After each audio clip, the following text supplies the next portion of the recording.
ဖားဆိုနေချင်ပါတယ်အငယ်တွေဖြစ်မရှိတော့အိမ်နောက်ဦးစီအရှိန်ဝမ်းဒီလည်းပျောက်ွယ်ပြန်လို့ချင်တယ်ဟိုအရင်အချိန်ကအချိန်တွေပြန်လဲတတိယနေစေအဖေရဲ့ဆုံးမတန်တွေထက်တလဲပြန်ချနေစေမင်းတို့ငါမရှိတော့တဲ့အချိန်မှတိလာမယ်ဆိုတဲ့စကားကရင်ထဲကိုထိုးနဲ့ကပြင်းထန်နေစေဒါပေမဲ့ဖေစကားတဲ့ကိုခုထိတော့မကြားရတာတော်ကြခဲ့ပါပြီ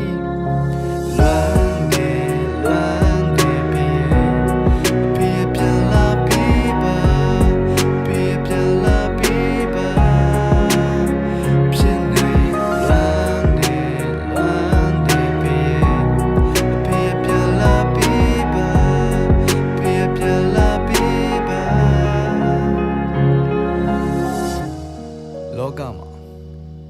အစာထိုးလို့မရတဲ့အရာတစ်ခုရှိတယ်အဲ့ဒါအချိန်နဲ့မိပါပဲယာအဖေများနေမှာတချင်းလင်းတဲ့ပုတ်ကိုကျွန်တော်တည်ဆိုနေခဲ့လူတိုင်းကိုစီအဖေများရဲ့လက်ကလေးကိုတွဲကသွားရင်ကျွန်တော်ကြည့်ရင်ရင်ထဲမှာမျိုးသိမ်းများတဲ့မျက်ရည်များအားထိတ်ချုပ်ထားပြီးယာရှစ်ဆက်က fighting